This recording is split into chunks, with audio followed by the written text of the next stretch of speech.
Capítulo 12. La tentación. Del libro El deseado de todas las gentes. Y Jesús, lleno del Espíritu Santo, volvió del Jordán, y fue llevado por el Espíritu al desierto. Las palabras de Marcos son aún más significativas. Él dice, y luego el Espíritu le impele al desierto. Y estuvo allí en el desierto 40 días, y era tentado de Satanás. Y estaba con las fieras. Y no comió cosa en aquellos días. Cuando Jesús fue llevado al desierto para ser tentado, fue llevado por el Espíritu de Dios. Él no invitó a la tentación.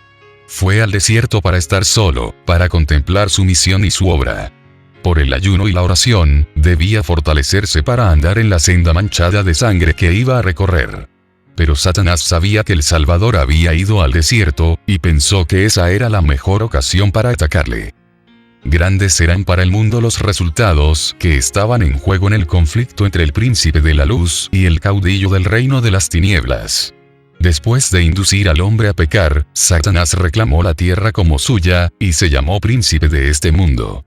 Habiendo hecho conformar a su propia naturaleza al padre y a la madre de nuestra especie, pensó establecer aquí su imperio. Declaró que el hombre le había elegido como soberano suyo. Mediante su dominio de los hombres, dominaba el mundo. Cristo había venido para desmentir la pretensión de Satanás. Como hijo del hombre, Cristo iba a permanecer leal a Dios. Así se demostraría que Satanás no había obtenido completo dominio de la especie humana, y que su pretensión al reino del mundo era falsa. Todos los que deseasen liberación de su poder, podrían ser librados. El dominio que Adán había perdido por causa del pecado, sería recuperado. Desde el anuncio hecho a la serpiente en el Edén, y enemistad pondré entre ti y la mujer, y entre tu simiente y la simiente suya, Satanás sabía que no ejercía dominio absoluto sobre el mundo. Veía en los hombres la obra de un poder que resistía a su autoridad. Con intenso interés, consideró los sacrificios ofrecidos por Adán y sus hijos. En esta ceremonia discernía el símbolo de la comunión entre la tierra y el cielo. Se dedicó a interceptar esta comunión. Representó falsamente a Dios, así como los ritos que señalaban al Salvador. Los hombres fueron inducidos a temer a Dios como a un ser que se deleitaba en la destrucción. Los sacrificios que debían revelar su amor, eran ofrecidos únicamente para apaciguar su ira. Satanás excitaba las malas pasiones de los hombres a fin de asegurar su dominio sobre ellos. Cuando fue dada la palabra escrita de Dios, Satanás estudió las profecías del advenimiento del Salvador. De generación en generación, trabajó para cegar a la gente acerca de esas profecías, a fin de que rechazase a Cristo en ocasión de su venida. Al nacer Jesús, Satanás supo que había venido un ser comisionado divinamente para disputarle su dominio. Tembló al oír el mensaje del ángel que atestiguaba la autoridad del rey recién nacido. Satanás conocía muy bien la posición que Cristo había ocupado en el cielo como amado del Padre. El hecho de que el Hijo de Dios viniese a esta tierra como hombre le llenaba de asombro y aprensión. No podía sondear el misterio de este gran sacrificio. Su alma egoísta no podía comprender tal amor por la familia engañada. La gloria y la paz del cielo y el gozo de la comunión con Dios, eran débilmente comprendidos por los hombres, pero eran bien conocidos para Lucifer, el querubín cubridor. Puesto que había perdido el cielo, estaba resuelto a vengarse haciendo participar a otros de su caída. Esto lo lograría induciéndolos a menospreciar las cosas celestiales, y poner sus afectos en las terrenales. No sin obstáculos iba el generalísimo del cielo a ganar las almas de los hombres para su reino. Desde su infancia en Belén, fue continuamente asaltado por el maligno. La imagen de Dios se manifestaba en Cristo, y en los concilios de Satanás se había resuelto vencerle. Ningún ser humano había venido al mundo y escapado al poder del engañador. Las fuerzas de la Confederación del Mal asediaban su senda para entablar guerra con él, y, si era posible, prevalecer contra él. En ocasión del bautismo del Salvador, Satanás se hallaba entre los testigos. Vio la gloria del Padre que descansaba sobre su Hijo. Oyó la voz de Jehová atestiguar la divinidad de Jesús. Desde el pecado de Adán, la especie humana había estado privada de la comunión directa con Dios. El trato entre el cielo y la tierra se había realizado por medio de Cristo. Pero ahora que Jesús había venido en semejanza de carne de pecado, el Padre mismo habló. Antes se había comunicado con la humanidad por medio de Cristo. Ahora se comunicaba con la humanidad en Cristo. Satanás había esperado que el aborrecimiento que Dios siente hacia el mal produjera una eterna separación entre el cielo y la tierra. Pero ahora era evidente que la relación entre Dios y el hombre había sido restaurada. Satanás vio que debía vencer o ser vencido. Los resultados del conflicto significaban demasiado para ser confiados a sus ángeles confederados. Debía dirigir personalmente la guerra. Todas las energías de la apostasía se unieron contra el Hijo de Dios. Cristo fue hecho el blanco de toda arma del infierno. Muchos consideran este conflicto entre Cristo y Satanás como si no tuviese importancia para su propia vida, y para ellos tiene poco interés. Pero esta controversia se repite en el dominio de todo corazón humano. Nunca sale uno de las filas del mal para entrar en el servicio de Dios, sin arrostrar los asaltos de Satanás. Las seducciones que Cristo resistió son las mismas que nosotros encontramos tan difíciles de resistir. Le fueron infligidas en un grado tanto mayor cuanto más elevado es su carácter que el nuestro. Llevando sobre sí el terrible peso de los pecados del mundo, Cristo resistió la prueba del apetito, del amor al mundo, y del amor a la ostentación que conduce a la presunción. Estas fueron las tentaciones que vencieron a Adán y Eva, y que tan fácilmente nos vencen a nosotros. Satanás había señalado el pecado de Adán como prueba de que la ley de Dios era injusta, y que no podía ser acatada. En nuestra humanidad, Cristo había de resarcir el fracaso de Adán. Pero cuando Adán fue asaltado por el tentador, no pesaba sobre él ninguno de los efectos del pecado. Gozaba de una plenitud de fuerza y virilidad, así como del perfecto vigor de la mente y el cuerpo. Estaba rodeado por las glorias del Edén, y se hallaba en comunión diaria con los seres celestiales. No sucedía lo mismo con Jesús cuando entró en el desierto para luchar con Satanás. Durante 4000 años, la familia humana había estado perdiendo fuerza física y mental, así como valor moral, y Cristo tomó sobre sí las flaquezas de la humanidad degenerada. Únicamente así podía rescatar al hombre de las profundidades de su degradación. Muchos sostienen que era imposible para Cristo ser vencido por la tentación. En tal caso, no podría haberse hallado en la posición de Adán. No podría haber obtenido la victoria que Adán dejó de ganar.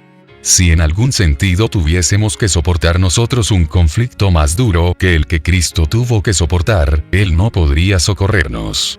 Pero nuestro Salvador tomó la humanidad con todo su pasivo.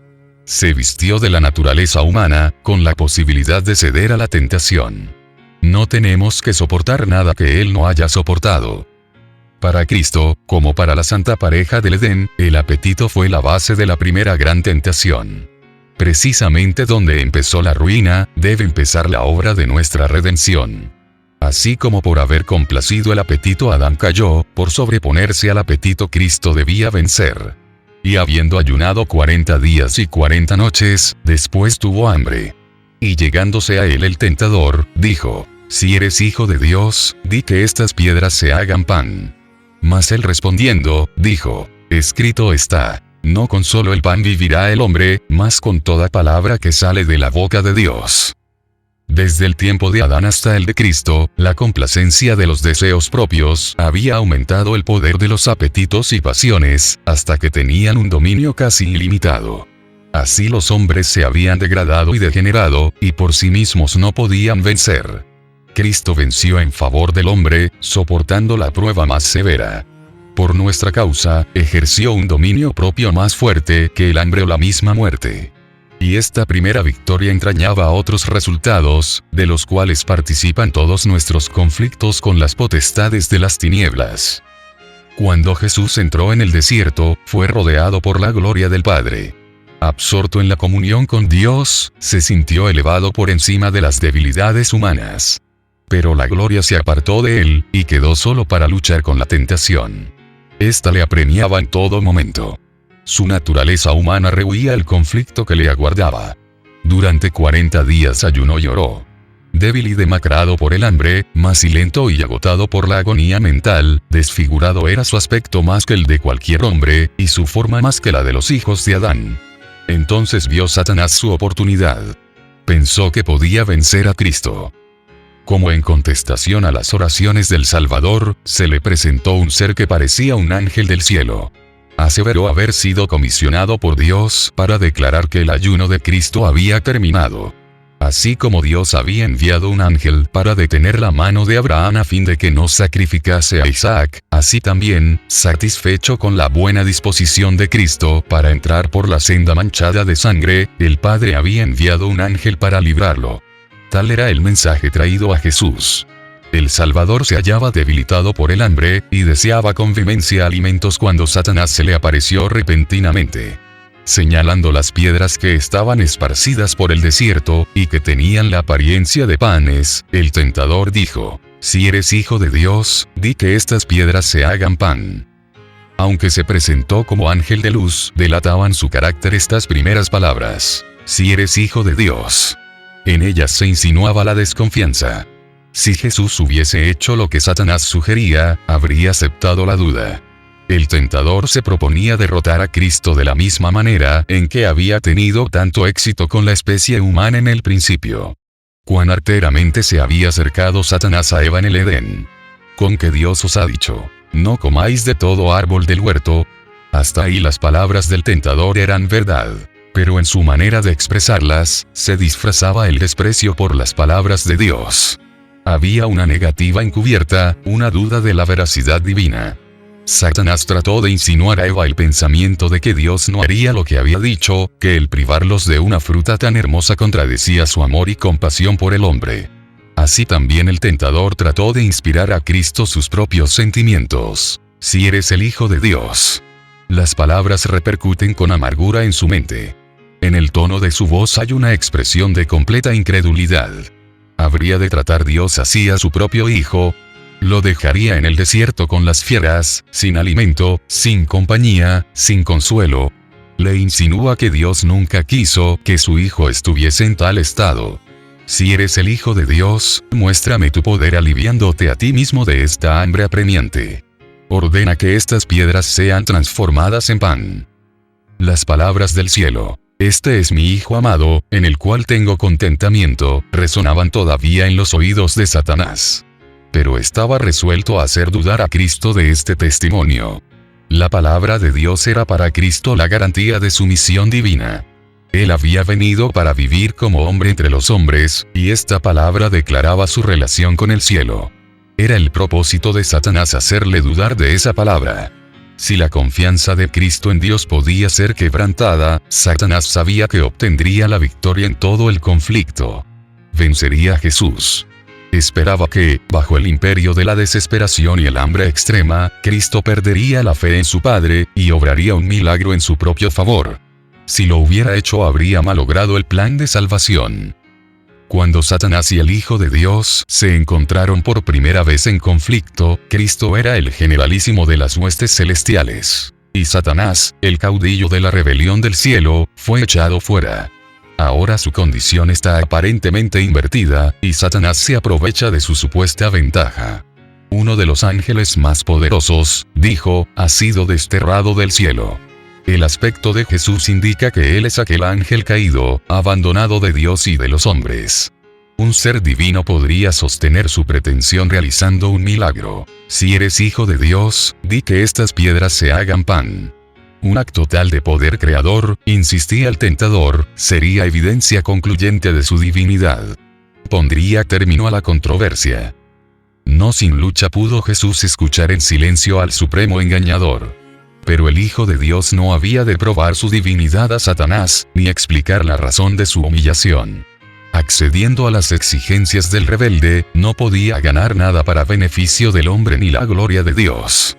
Si Cristo hubiese obrado de acuerdo con la sugestión del enemigo, Satanás habría dicho aún, muéstrame una señal para que crea que eres el Hijo de Dios. La evidencia habría sido inútil para quebrantar el poder de la rebelión en su corazón. Y Cristo no había de ejercer el poder divino para su propio beneficio. Había venido para soportar la prueba como debemos soportarla nosotros, dejándonos un ejemplo de fe y sumisión. Ni en esta ocasión, ni en ninguna otra ulterior en su vida terrenal, realizó Él un milagro en favor suyo. Sus obras admirables fueron todas hechas para beneficio de otros. Aunque Jesús reconoció a Satanás desde el principio, no se sintió provocado a entrar en controversia con él. Fortalecido por el recuerdo de la voz del cielo, se apoyó en el amor de su Padre. No quiso parlamentar con la tentación. Jesús hizo frente a Satanás con las palabras de la Escritura. Escrito está, dijo. En toda tentación, el arma de su lucha era la palabra de Dios. Satanás exigía de Cristo un milagro como señal de su divinidad. Pero aquello que es mayor que todos los milagros, una firme confianza en un así dice Jehová, era una señal que no podía ser controvertida. Mientras Cristo se mantuviese en esa posición, el tentador no podría obtener ventaja alguna. Fue en el tiempo de la mayor debilidad cuando Cristo fue asaltado por las tentaciones más fieras. Así Satanás pensaba prevalecer. Por este método había obtenido la victoria sobre los hombres.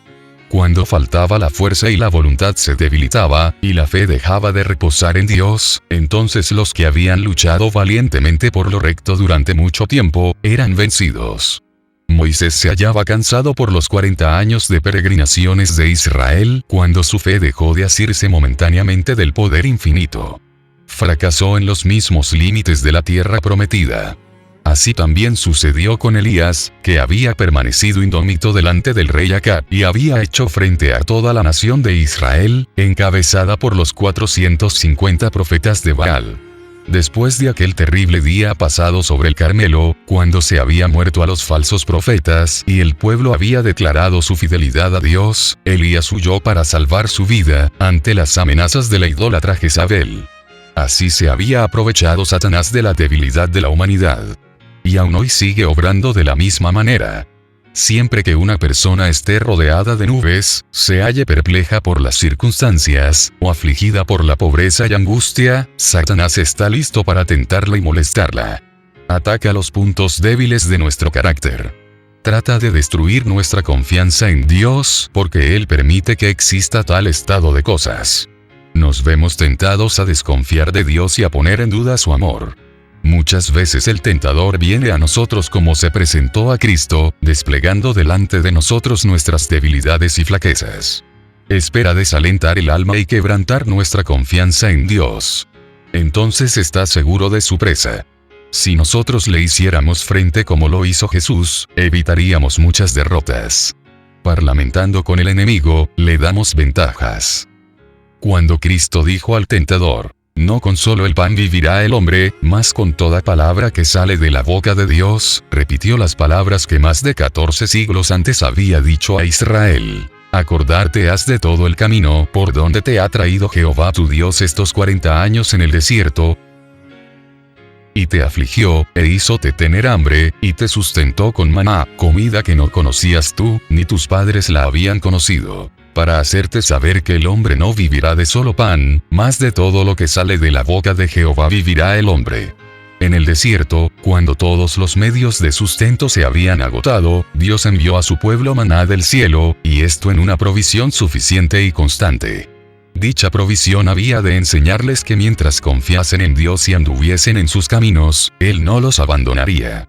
El Salvador puso ahora en práctica la lección que había enseñado a Israel. La palabra de Dios había dado socorro a la hueste hebrea, y la misma palabra se lo daría también a Jesús. Esperó el tiempo en que Dios había de traerle alivio.